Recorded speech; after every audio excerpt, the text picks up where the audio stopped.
So far, sa record natin, ang TNBS drivers ay 3,183. Kung matandaan nyo, in our previous activities, meron na tayong nabayaran mga TODA drivers, 9,312 yung target, 8,700 plus ang nabayaran natin. PUV, nabayaran natin yung 6,300 nung first batch, second batch 1,230. So ongoing ngayon ay 3,183 na TNBS drivers. So kabuuan ang target natin ay 20,640, equivalent to 81,500,000 na ang nabayaran natin for the past payouts.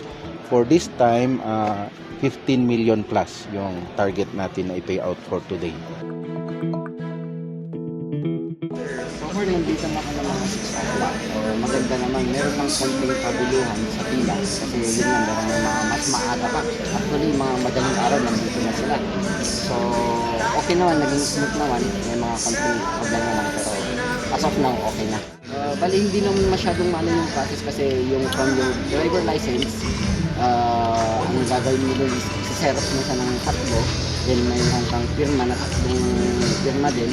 Then sa first step natin is may verification. From verification na ganyan, pag okay na siya, diretso ka na dito sa loob, verify again, tapos release na kagad. So, ganun lang kadali. Malaking masayang-masaya kasi isipin mo magkakaroon ka ng 5,000.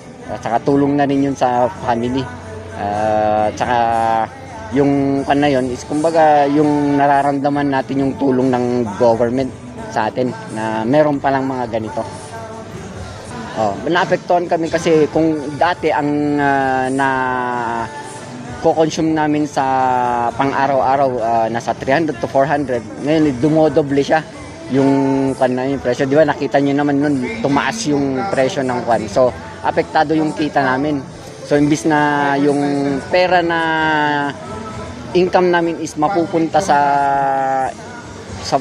pang-araw-araw na namin is napupunta lang sa gasolina, ganun.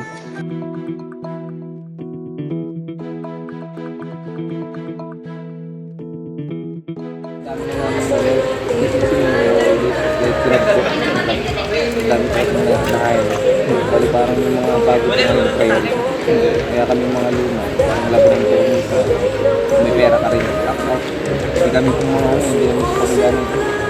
Parang kung kinita namin, labas agad, wala na kami contact. Parang grab to